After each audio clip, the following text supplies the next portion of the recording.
Welcome two is English class channel. This is शिक्षा। आज मैं आपको पढ़ाने वाली हूँ सिंपल सेंटेंसेस की फ्यूचर की फर्स्ट कैटेगरी। देखिए, अब तक हमने जो सीखा है वो ये सीखा है कि सिंपल सेंटेंसेस क्या होते हैं, ठीक है। उसके बाद हमने ये सीखा है कि सिंपल सेंटेंसेस की कितनी कैटेगरी होती है, present, past and future. Present की first category, second category, past की फर्स्ट कैटेगरी, सेकंड कैटेगरी, और आज हम जो पढ़ने वाले हैं वो है फ्यूचर की फर्स्ट कैटेगरी। देखिए, फ्यूचर के नाम से ही हमें समझ में आ रहा है कि वो कल वहां होगा, वो इस वक्त कॉलेज में होगा। हम बात कर रहे हैं कि वो शाम 5 बजे ऑफिस में होगा, या वो कल इस वक्त, वो कल 10 बजे स्कूल में होगी। ऐसे वर्ड जिनके लास्ट में होगा, होगी या होंगे साउंड आता है वो होते हैं हमारे सिंपल सेंटेंसेस की फ्यूचर की फर्स्ट कैटेगरी के सेंटेंस। ओके, इसके अंदर देखिए एक पॉइंट है कि इसमें विल बी यूज होगा, सिर्फ विल बी। विल बी को मतलब जो हमारा सब्जेक्ट है, चाहे वो फर्स्ट हो पर्सन हो, चाहे वो सेकंड पर्सन हो, चाहे वो थर्ड पर्सन हो, चाहे वो सिंगुलर हो, चाहे वो प्लूरल हो, सब्जेक्ट कोई भी हो, हम उसके साथ विल बी यूज करेंगे, ठीक है। अगर इंटरोगेटिव आता है तो नेगेटिव आता है तो उसमें थोड़ा नॉट या वाई, डब्ल्यू एच फैमिली का अगर कोई वर्ड आता है तो थोड़ा चेंज होगा, लेकिन वर्ड जो है इसमें वो only and only will be लगेगी। ये चीज आप हमेशा याद रखिएगा।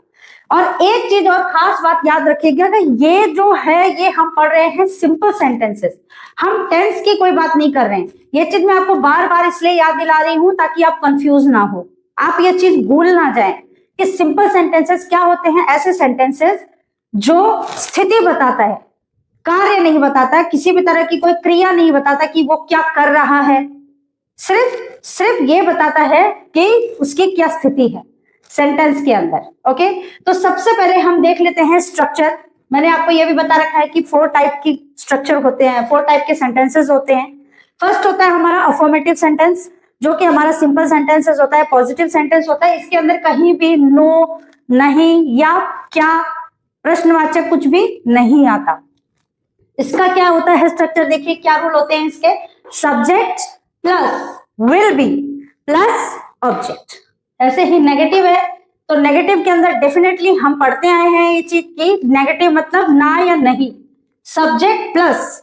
ये चीज आप खास चीज याद रखिएगा खास तौर पे कि यहाँ पे देखिए कुछ भी चेंज नहीं हुआ है, विल बी है, लेकिन नॉट नेगेटिव सेंटेंस है तो हम इसको विल बी के बीच में लगा देंगे, विल नॉट बी, बस।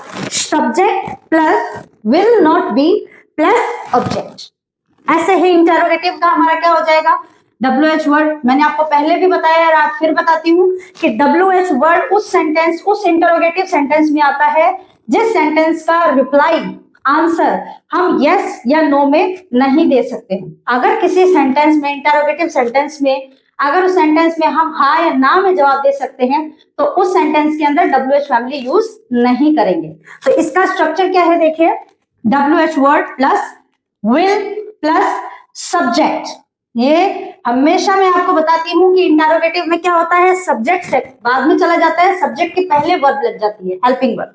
तो WH word plus will plus subject plus be plus object.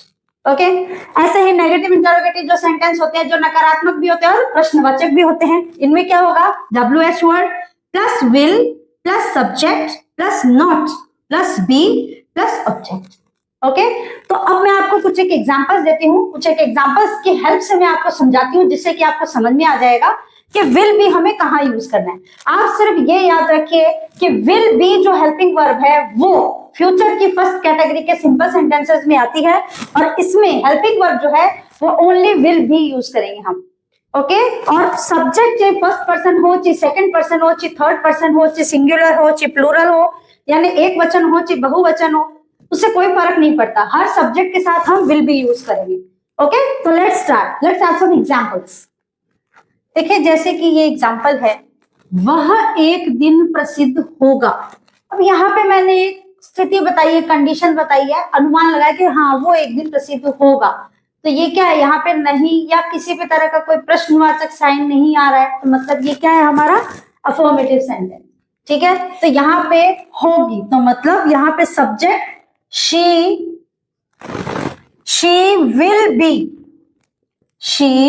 Will be, बाकी हमारा क्या बच गया, ऑब्जेक्ट, एक दिन प्रसिद्ध होगी।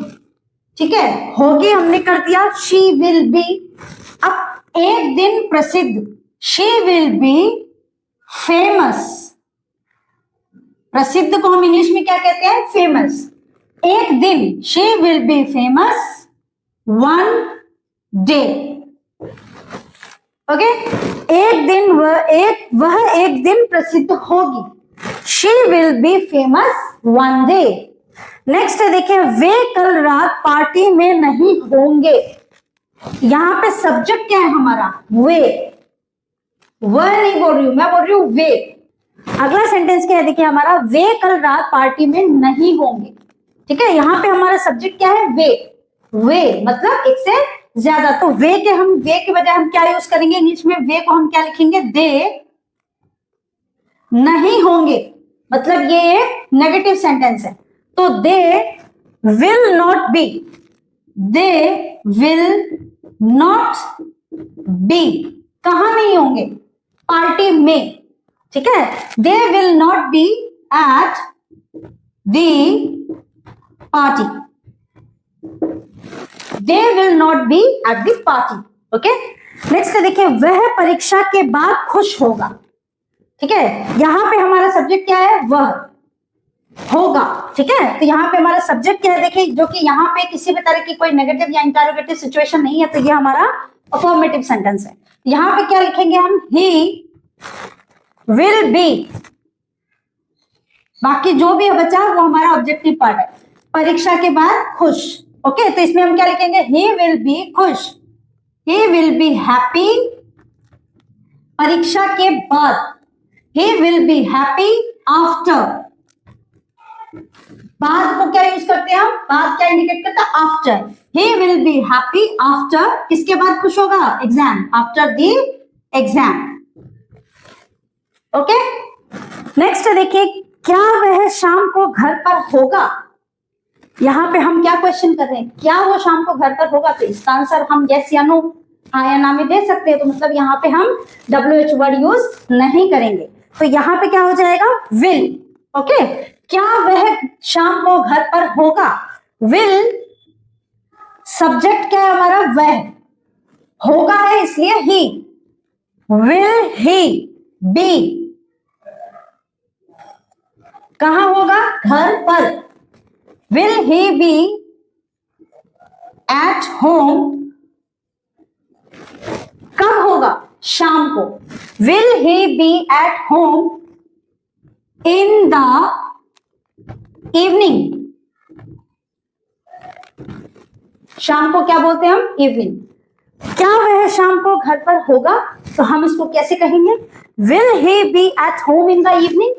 ओके, नेक्स्ट सेंटेंस है, देखिए हमारा, क्या दिसंबर में मौसम ठंडा नहीं होगा, तो इसको हम कैसे लिखेंगे, ये क्या दिसंबर में मौसम ठंडा नहीं होगा, मतलब ये नेगेटिव भी है और इंटरोगेटिव, क्या भी आ रहा है और नहीं भी आ रहा है। तो इसमें हम क्या यूज करेंगे, देखिए, विल,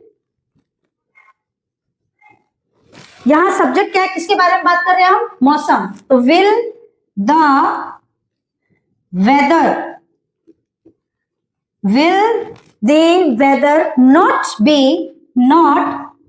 बी, बाकी हमारा ऑब्जेक्ट क्या नहीं होगा दिसंबर में, किस चीज की बात कर रहे हैं, कोल्ड यानी ठंडा।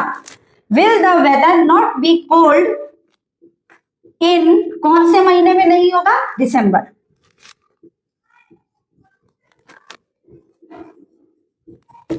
Will the weather not be cold in December, क्या दिसंबर के मौसम में ठंडा नहीं होगा, क्या दिसंबर में मौसम ठंडा नहीं होगा। नेक्स्ट देखिए, वह इस फैसले से खुश नहीं होगा, वह इस फैसले से खुश नहीं होगा, तो ये एक नेगेटिव सेंटेंस है। ठीक है, तो हम कैसे लिखेंगे, हमारा सब्जेक्ट क्या है यहाँ पे, वह है, तो होगा मतलब he will not be, will not be.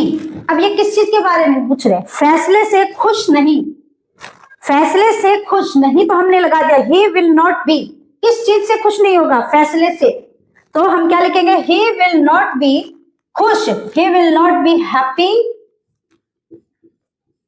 Happy with this decision.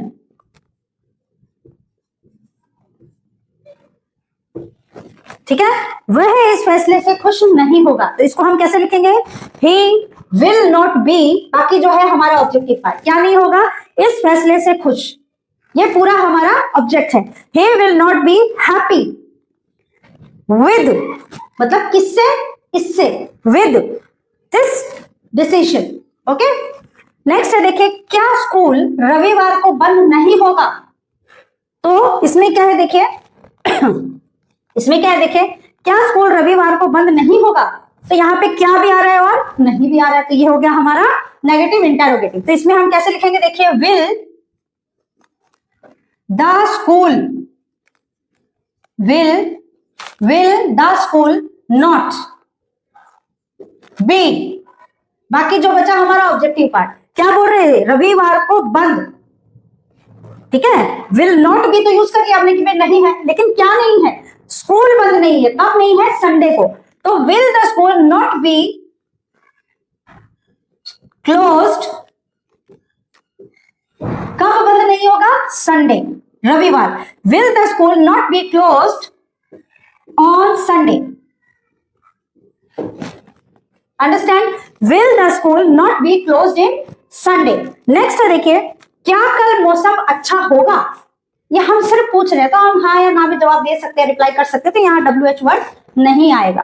तो क्या कल मौसम अच्छा होगा, तो यहां हम किससे स्टार्ट करेंगे, will the weather, will the weather अच्छा होगा, will the weather be good, कब अच्छा हो, कब के लिए बात कर रहे हैं, वो कल के लिए, तो will the weather be good tomorrow,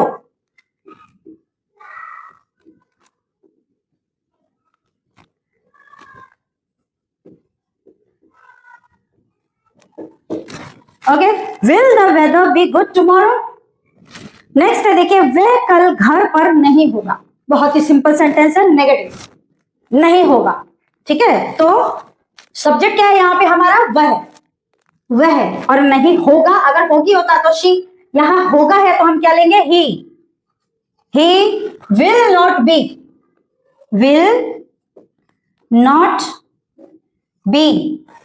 कहां नहीं होगा, घर पर, he will not be at home, कब नहीं होगा, कल, he will not be at home tomorrow,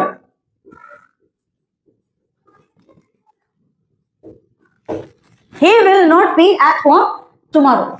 तो गाइस ये थे कुछ एक एग्जांपल्स जिनकी मदद से मैंने आपको समझाने की कोशिश की है कि अफर्मेटिव, नेगेटिव, इंटरोगेटिव और नेगेटिव इंटरोगेटिव के सेंटेंसेस कहां, कैसे, विल नॉट बी कहां यूज करते हैं, WH वर्ड हम कहां यूज करते हैं, कहां यूज नहीं करते हैं, इंटरोगेटिव में और नेगेटिव इंटरोगेटिव में। ओके, तो ये थे कुछ एक एग्जांपल्स। देखिए तुरंत आप भी अगर आप प्रैक्टिसिंग कर रहे हैं तो देखिए नए नए सेंटेंसेस डेली के आप 10 से 15 से 20 सेंटेंसेस आप निकालिए। याद रखिएगा ये सिंपल सेंटेंसेस है, ये टेंस के सेंटेंस नहीं है जिसमें किसी तरह की क्रिया हो रही है। हम ऐसे सेंटेंसेस की बात नहीं कर रहे हैं, ये मैं आपको समझा रही हूँ सिंपल सेंटेंसेस, मतलब ऐसे सेंटेंसेस जिनमें किसी तरह की कोई क्रिया नहीं हो रही है। तो गाइस वीडियो अगर आपको अच्छी लगी हो तो वीडियो को लाइक शेयर जरूर करें, और अगर आप चैनल पे नए हैं तो चैनल को सब्सक्राइब करना बिल्कुल भी ना भूलें। चलिए मिलते हैं इस अगले टॉपिक में, तब तक के लिए बाय।